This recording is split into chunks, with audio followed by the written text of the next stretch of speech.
What is up, guys? Welcome back to the channel. And based on you guys' response, it looks like we are running it back with another part of WWE 2K22. Don't do this. Basically running down some of the mistakes and things that I don't want WWE games to do or give us on the next WWE game coming out later this year, WWE 2K22. And I feel like I mentioned 2K22 too many times already, so let's just go ahead and dive right into it.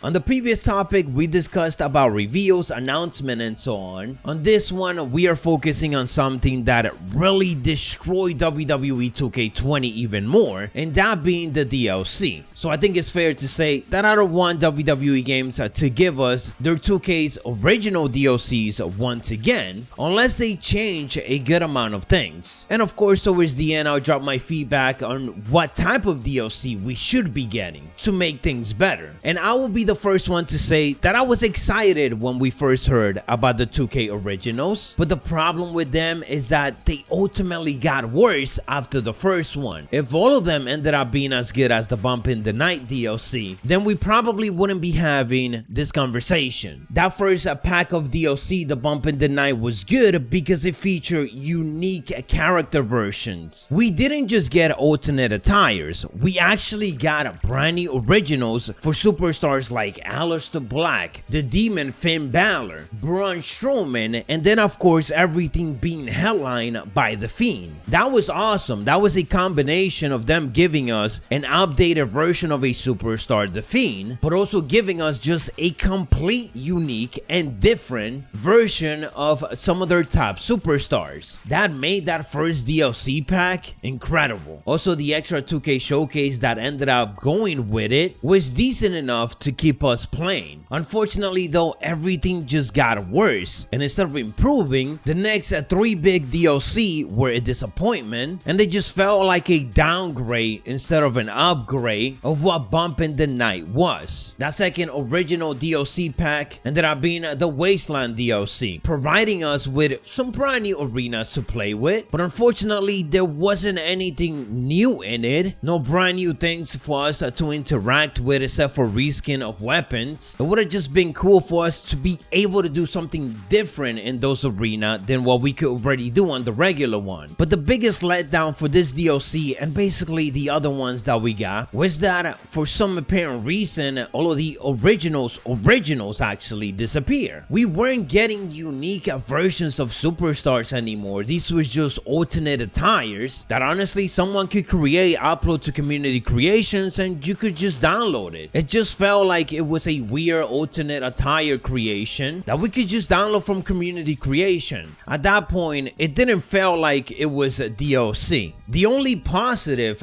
that came from all of this was the brand new cool moves that we got to see. Southpaw Original Wrestling was also the same type of situation, and to make things worse, we didn't even get some of the best characters that we got to see in that show. Instead, we got some brand new ones that we never seen before, and again, a lot of which someone could just create, upload it to community creation, and everybody else could just download, because there weren't 2K originals anymore. We were not getting a demon version of Finn Balor anymore, an insane version of Aleister Black, or even an incredible monster like Braun Strowman. There was none of that already. I really thought that the Southpaw Original Wrestling was gonna fix all of that by actually delivering all of those characters, or at least the majority of those characters that we got to see. But no, instead we just got some, and then some extra that were just simple alternate attire versions of superstars. And I think by that point we were already over the DLC, especially after this one, because it under-delivered a lot. At the end, we got the 2K Originals Empire of Tomorrow, which didn't really add much content to it. Again, we just needed more of that 2K Originals and crazy versions of superstars, instead of all of it just feeling a lot of the same and just a lot of the alternate attires with a couple of new moves. Another big letdown in regards to the whole 2K showcase that we ended up getting for these DLC was that everything was text-based, and a lot of the time, even if you're playing, let's say, as an alternate version of Seth Rollins, those lines didn't even feel like it was being said by Seth Rollins. So the storytelling wasn't that great. A lot of time it just felt like it was a joke. So how can 2K fix this for WWE 2K22? Well, personally, I would love for them to do a couple of things. First off,